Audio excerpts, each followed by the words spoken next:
Now on this video I'm going to try to show how I change the rear tire on my R1, which is now 17 years old and has about 39,000 miles on it. It needs a new tire. Taking the back wheel on and off can be tricky if you've never done it before. Now there's many good ways of changing tires. Obviously if you have a tire machine or some other thing you can use, but I do it an old-fashioned way. And on this video I'm going to show an experiment I did that really didn't work out the way I wanted to, but then I'll show the way that I've used for many years and has worked out great for me. So of course the first thing is to get it up on a stand, get some bricks under the front wheel so that it can't slide forward or back, because a lot of times you'd be pushing and pulling on this. I like to take the back caliper off first, take a couple of zip ties, tie it up out of the way, and the pucks come sliding out there on kind of a pin. So it doesn't matter, we're going to put it all back together at the end. I just want to get a zip tie on there and get it up out of my way and make sure it's not scratching any of the paint. Now it makes that working on the back a lot easier. Now a little trick I use is get my feet underneath the wheel, take the pressure, the weight off the wheel when I go to pull the axle out. Of course, taking the hardware off of this side. You need a rubber hammer sometimes, or sometimes you can just push it out with a screwdriver. But having your feet underneath the wheel is a good tip. Take the weight off, then it'll come right out. Getting the chain off, you slide the wheel as far forward as possible, and carefully, without scratching anything, just wiggle and jiggle it. It'll usually come out relatively easy. And once you get the wheel off, of course, you want to get the sprocket off and all the little rubber biscuits that are in there. And there are two spacers. You want to clean everything up. Don't want to misplace anything. And look at how those rubber biscuits go in. They only go in one way. They're not symmetrical, and they only go in one way. And a little tip I use is I put the parts that go on one side of the bike on the side of the bike they go on, because sometimes when you work on a bike the spacers are not symmetrical. Now as a work habit I always have, I clean everything up. Whenever I take a part off the bike, I clean it, I polish it, or whatever I can do. That it's much easier to do here than when a bike is assembled and in the garage and you got to lay on the floor. So I want to start with everything being clean. Windex is good enough for that, or any cleaner that you have. But there's also two spacers, one long one and one short one, that go in there and expose the bearing, so you don't want to get any goop in there. I keep all my tire tools, I guess is the right word, in one box, one tub. Makes it easier for doing this. Take the Schrader valve tool, take the Schrader valve out, which will let out all of the air out of the tires.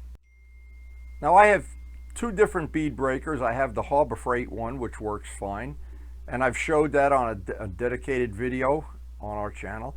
And I'm very happy with the Motion Pro one, which seems to work really well once you figure out exactly how to do it. But this is the trick of tricks.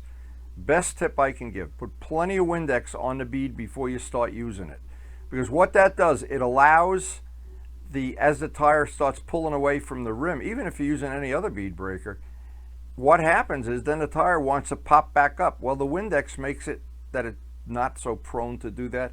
It's capillary, it gets into that groove, and then what happens is it doesn't have that tendency to pop right back up.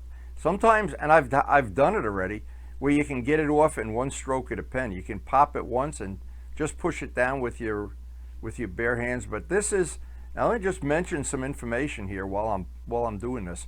I wanted to show some of this. The hard tires like Dunlops, and this is a Pirelli Angel, they're hard carcass tires.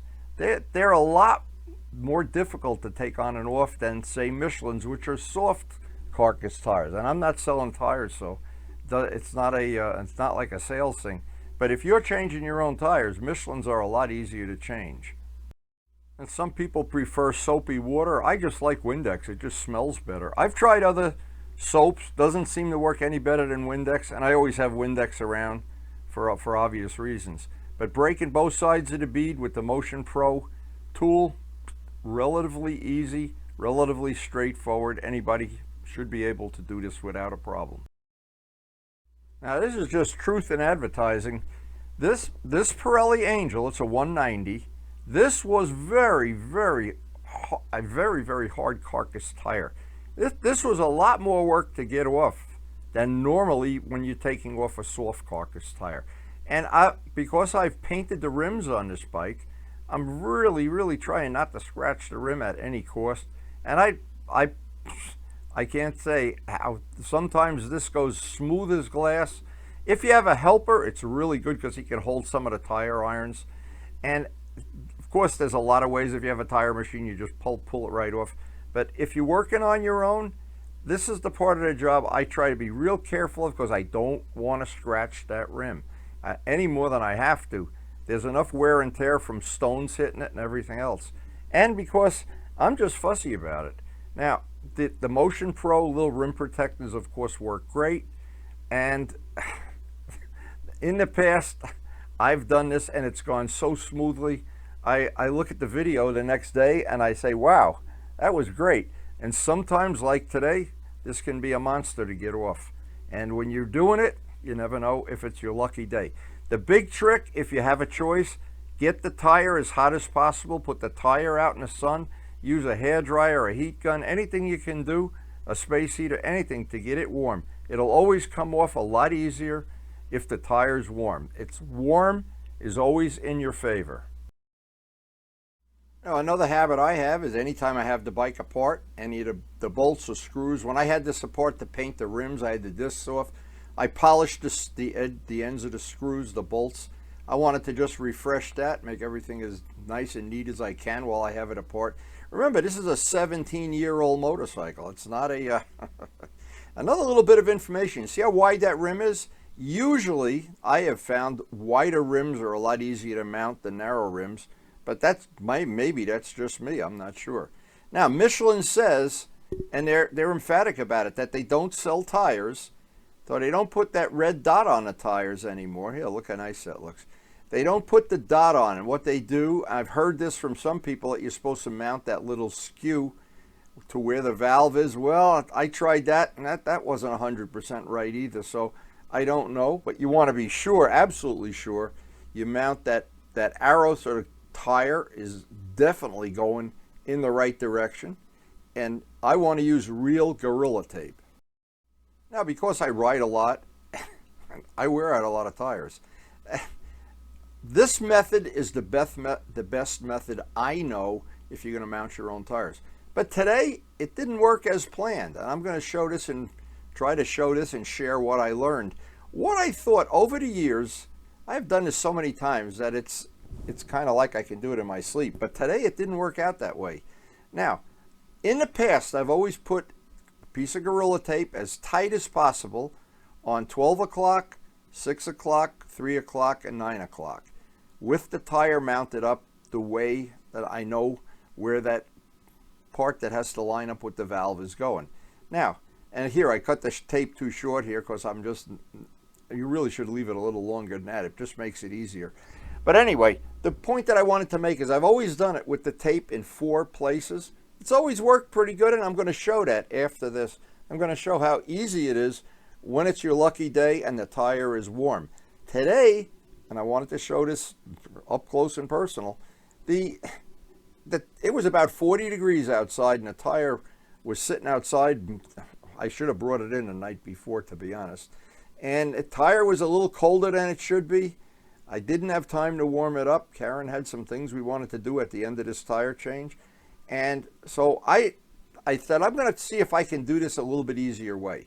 And I put more than 4 pieces of tape on. I basically made it. This was an experiment. And I wanted to show it because a lot of times other people have done the same experiment.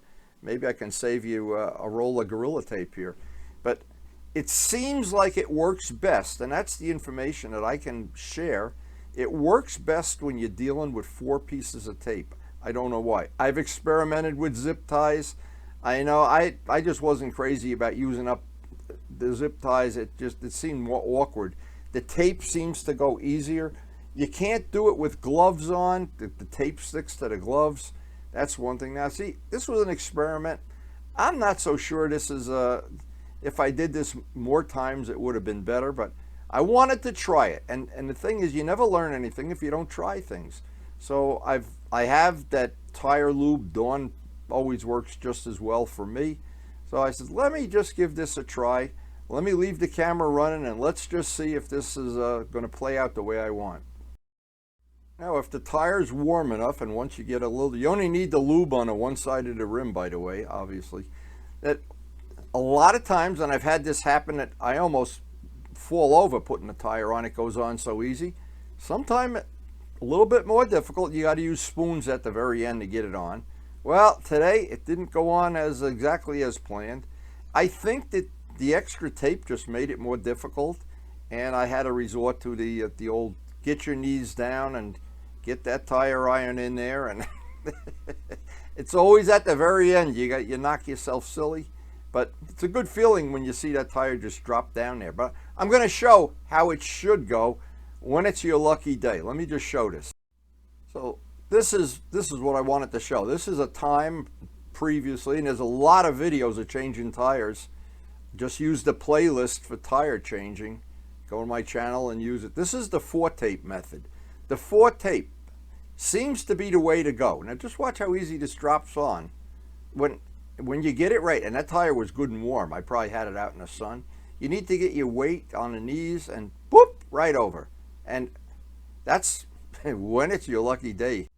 Now once you're done, you've got to get the tape off, and that's kind of self-explanatory. You don't want to get any of the tape down into where the tire meets the rim. And so if you're careful, you can pull the last end up and then pull the other side and it'll come right out. But as the tire starts to snap back into position, you don't want to get your finger in there either. You can get a nice black fingernail, free black fingernail. Ask me how I know. And but anyway, this is, if you have some better way of doing it. Obviously for me this works pretty well, and I can do it over and over and over again. So here's the thing. I like to get all the tire lube out if I've used tire lube, and I do have some. I like Dawn better, ordinary Dawn. Some people like Dawn mixed 50-50 with water. Whatever seems to work for you. It's just got to be wet, lubricated. But one thing, don't do what, I won't mention any names. One of my friends used WD-40. Not a great idea. Don't do that. Anyway, we won't tell anybody. We won't tell anybody his name. Anyway, once that's clean, you can seat it. Sometimes you don't even have to do this if it's a warm tire. And we're ready to put air in and see how our work went. Now, putting the Schrader valve back in, I'd be careful not to super over tighten it. I know some people have stripped it and then had to replace the Schrader valve. That can be really annoying now because you'd have to take the tire off. Another thing I like to do, it's just me, I like to test for leaks. Once I get the air in, I'll put 50 PSI, I'll seat the tire right away. Leave it at 50 pounds overnight if you're not going to ride the bike that day, and then see if it's 50 pounds in the morning. That's a good way to test it. It's absolutely a perfect seal. And of course, don't ride the bike with 50 PSI. Put the normal pressure, which is usually around 30 in there. Anyway, I do the leak test with Windex. Let it sit for a minute. Run your finger through there. There should be no big bubbles coming out. If there is, you'll want to let the air out of the tire and kind of let it sit for a second, and then put the air back in, and sometime that'll reseal it. The Windex goes in and it'll help reseal it if you do have a leak. You want to make sure you don't have any of that duct tape anywhere where the rim meets the tire. That's definitely. Now, if you have a high mileage bike, this might be a great time to put some fresh grease in that bearing. That is the carrier bearing that the sprocket will be sending its power through. It's important to put the rubber biscuits in exactly the way they came out. They really, if you put them in backwards, they go in, but it they ask me how I know. The little bar has to go on top for this to work. It's always a good idea if you put just a drop of WD-40 on that last spacer goes in. On the arms of the sprocket, it'll make it slide in better. You won't have to hit it and beat it to death with a rubber hammer. Now all that's left is to balance the wheel. Now again, Michelin says they don't sell tires but of course the rim could be out of balance, and of course any number of things can be wrong. But it really should balance the wheel, especially the front wheel. maybe a little less the back wheel, but I like to balance them anyway. So the trick is to let it just rotate until you find a heavy spot. I put a little piece of tape, you see the blue tape, on what I think the spot is going to be that I need to put the weight. Then I take the weights that I have the old school weights, and just tape them in place rather than hammer them onto the rim. Taping them in place, try to get the right amount there. And it's a little time consuming, and sometimes you have to go back and forth, but eventually you get it. And I think it's just a little bit nicer if the bike doesn't have that imbalance. But again, as the tire wears, that balance of course changes. So anyway, personal choice, what kind of weights you use. I have the old school weights. I polish them so they're nice. They kind of blend into the rim. And well, so far it's worked for me for 39,000 miles. Now I like to clean up the sprocket, clean up everything, put a little coat of wax on everything before I get it back out to the shop, and it's actually right now ready to install. And I like to look at the old tire and how much nicer it is to have a tire that, you know, we should get 5,000–6,000 miles out of that tire. Now a little trick that I use to make putting the R1 back together a little easier is you've got to get the bracket that holds the caliper in place. And what happens when you're trying to do it, you see what happens. As soon as you move the wheel, it falls on the ground. Well, what I found works for me is just to get it in place. There's a slot it has to go into the swing arm, and then put a zip tie on it. And the zip tie will hold it there while you go through all the other gyrations of putting the chain on. And one zip tie can make your life so much easier. It just holds it in place. That's a great tip, by the way. And then once you have your feet underneath the wheel, this is another thing, get your foot underneath the wheel before you try to slide the axle in. And if you loosen up the chain adjuster so you can slide that just a little bit forward. If you try to put it in without loosening the chain adjusters, yeah, you can do it, but it's a lot of extra work for nothing. And getting that axle in, sometimes you need to use a little rubber hammer to tap it the rest of the way. But I wouldn't beat on it, and if it was finding some resistance there for some reason. And this, of course, always have the rubber hammer handy for other things. Now once that's done, I can put the washer, the nut on. Just rough tighten it, but not super tighten it, because I need to adjust the chain. I've had the chain loosened up so it would be easier to get the wheel put back into position. But now I got to do a very, very careful job of getting it back to exactly the way it was and get the right amount of slack in the chain. And very soon, by the way, we're going to be doing a big, it's the job we're going to do up at Guy's house. I've already got the parts ordered for a sprocket, chain, and countershaft sprocket replacement, 39,000 it's time. And this will be the third chain that goes on the bike. So we're going to be doing that. We'll make a video of that too. From Sprocket Center, that's coming. Now, getting that chain adjusted, once I have it rough adjusted, now I want to take and put the tension on the nut and then recheck the chain tension. Sometimes it changes, especially if you don't have it adjusted really accurately. And then the final step here is get out the really good torque wrench. I have one that I think is really, really accurate, and put it up to factory specs, and then check the bolts on the calipers, that they're the factory spec, and that they're Loctited both. That's always an important part of the job. So at the end of this job, there's a couple other little things to be aware of. Putting the calipers back, there's two little notches that the pads have to slip into. If they're not in the right position, you can have problems. You want to look right in there and see that those pads are correctly seated. Sometimes I have to use a screwdriver to spread them apart a little bit to get it back in place.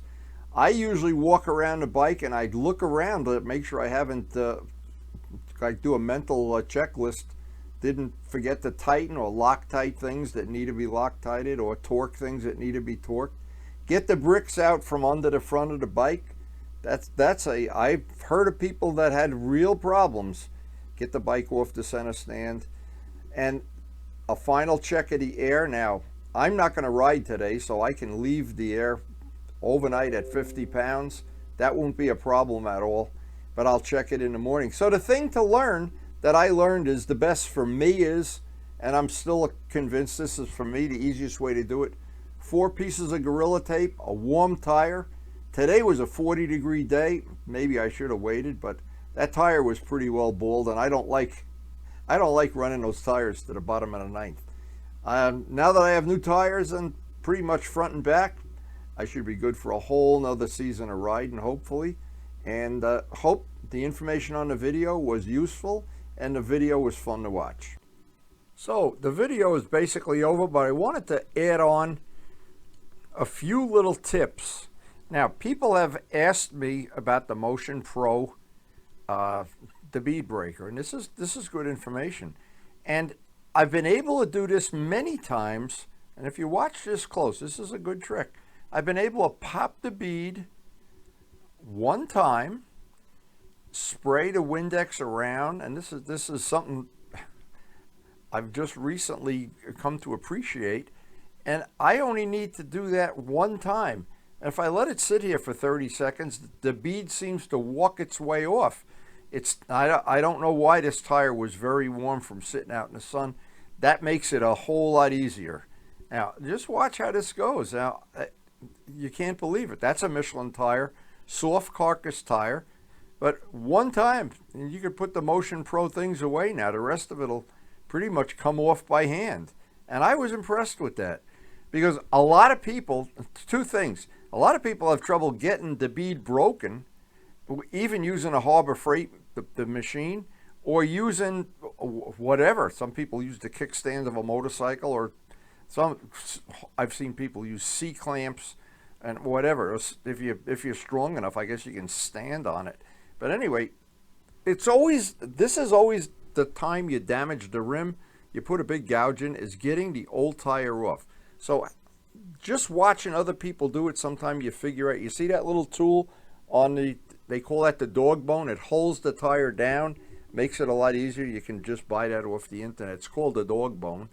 That makes getting that last little bit off a little bit easier. That's a good tip, by the way. And of course, this is always the trick of tricks. Everybody has trouble with the last little bit. You want to push that down, get that started. And again, if the tire's hot, boy, is it a lot easier. If you live in a warm climate, you can do this out in the bright sun. It makes it easier. But having the tire warm, that's such a good tip. And there's one final thing here that now I don't know the answer, because years ago there was red dots on most brands of tires, and some of the brands don't have the red dots anymore. Michelin, some of them do, and some of them don't have the red dot. But I've lined up, this was the first one I lined up, as Michelin said, to line up that little skew with the valve. When I did that, the tire didn't need any balance and weights, but the one today needed balance and weights. So you figure it out. Good information. Now, if you're new to our channel, we have a very, very eclectic channel. One of the new features we have now is some of the videos are grouped into groups that you can access all the videos for one category in one mouse click. And it should be very convenient and very handy. Just check out the feature on the main screen, playlists. And thanks to everybody for supporting the channel. We appreciate your support, and it makes this channel possible with all the things we do, the painting, the wheels, the polishing. And please take a second or two and hit the like button.